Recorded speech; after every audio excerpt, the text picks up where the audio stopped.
move it from Kemas's administration into the Elder's administration and into Goodluck Jonathan's administration.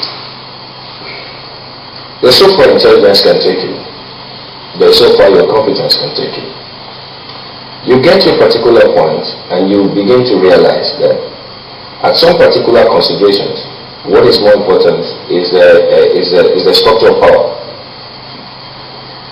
Now, if you step back, there was a time when Alhaji Abdulkadir was the CBN governor, and I believe Alhaji was the Minister of Finance.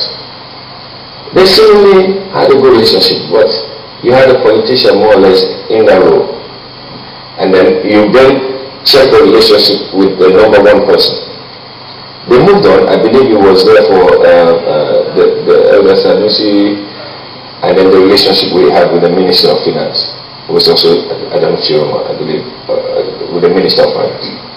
You go further down and look at the relationship Okonjo-Iweala had with Chasolulo, coming from almost the same background into government.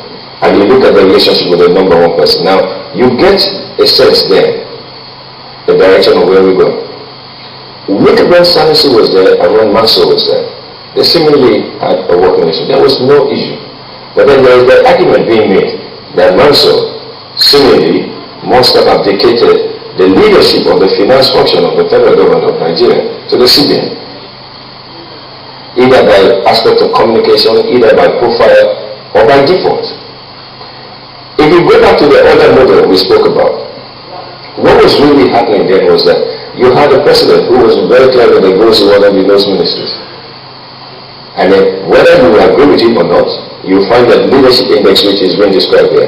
And so Congress set out with a clear objective to get a debt relief. In the debt relief, there had to be certain monetary considerations that had to take place, the monetary policy side considerations. And so we knew exactly what we had to do. That was why when you saw those issues about the denomination or whatever, it didn't work because the political considerations did not approve of it. And so what you begin to see is that, yes, this judgment are solid. It is still goes back to the larger question, which we as a nation, we haven't had so many years of experience within the civil administration to learn that the linkage between the central bank and the Ministry of Finance and the presidency is a triumvirate that must remain. And the final responsibility lies with the President of the Federal Republic. Because that is the most important ministry where the oil is class can become measurable. But then you find a situation that, I think the classic description of the role of the President is that he has more than enough on his own plate. But when you then take on the additional task of being the Minister of Power, or petroleum resources, or all those type of roles, it is pure grandstanding because there's enough to keep your president busy. But the most important task, he weakens your ability to do your role of keeping people accountable. For if there was a failure, therefore, who would you hold accountable? Are we saying that we could not find competent men to handle it? But is it also an indicator that these challenges we see happening within the team dynamics is a major concern, and as such, he does not want it to replicate itself, and so he seemingly takes it over? Those are issues that are mostly at the level of conjecture. But in terms of how things will work, one person has full responsibility for the economy of Nigeria.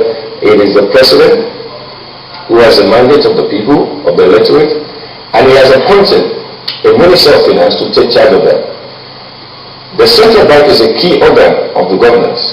His job is to provide, to focus on interest rate, exchange rate, and to ensure that those who are within the financial system are held accountable to their goals. The Ministry of Finance is the one who is supposed to explain things to us in the economy. And their job goes beyond just signing budget and pushing budget out.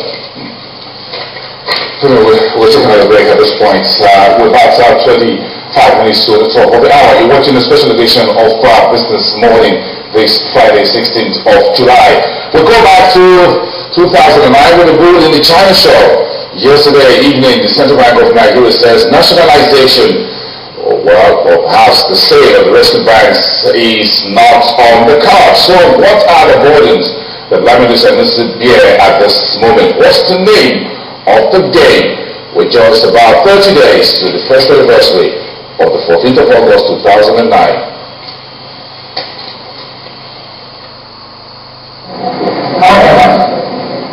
Central Bank will not allow these banks to go back to the same human structure that led to where they are.